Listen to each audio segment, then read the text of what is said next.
A high-impact road accident created significant tension near the Kailashahar Court area on Friday. The collision involved an electric auto-rickshaw and a motorcycle, resulting in injuries to 6 individuals, including passengers and the boat drivers. According to eyewitnesses, an electric auto-rickshaw was heading towards the town from the northern outskirts. Simultaneously, a motorcycle was traveling in the opposite direction, moving out of the town towards the northern region. The two vehicles collided head-on near the court premises, causing the auto to nearly overturn.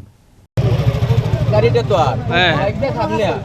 বাইকটা ও সাইডে আছে আচ্ছা ও সাইডে বাইকটা পিছন দিকে না যায় বাইকটা ডাইরেক্ট সাইডে ওদিকে ঘুরে দিছে আর ঘুরে যাওয়ার লাগিয়া পাছানে লাগিয়া মনে করো আইয়া ফালতে লাগে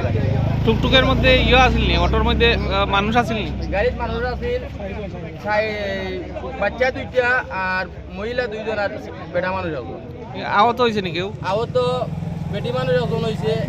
দুজন বেটি মানুষ দুজন আহত আর বাচ্চা একটা আর ড্রাইভারের পাউটা মনে হয় বাংসানি না কিছু হইছে পাও আর বাইক যে চালাইছিল এর কিছু বাইকের মাথা বাড়ছে বাইকগুলি বেটা তার এমলেট মাথা নাই কয়জনের লইয়া গেছে হসপিটাল লইয়া গেছে 60 জন বাইকগুলি বেটা এমলেট নাই মাথা তেমলে নাম চিনোনি না কার চিনি তার বাড়ি মাগুরুলি তার নাম আব্দুল বাইকগুলির নাম চিনি ড্রাইভারের নাম তার নাম আব্দুল আলী एक्सीडेंट किता গাড়িটা তো এদিকে আইতাছে হ্যাঁ আর একটা বাইক এদিকে ঘুরাই তখন বাইকটারে বাস এদিকে গাড়িটা একটু বাদিকে মানে খাটাইছে আর কি তুমি এটা গাড়ির ভিতরে আসলেন ও আমি গাড়ির ভিতরে তখন সময় বাইকটা বাস এদিকে গাড়িটা পাল্টি গেছে গাড়ি কয়জন আছিল প্যাসেঞ্জার আসলো 3-4 জন আছে এখন ড্রাইভার ওই ফায়ার সার্ভিসে নিয়ে আসছে একজনই আহত হইছে না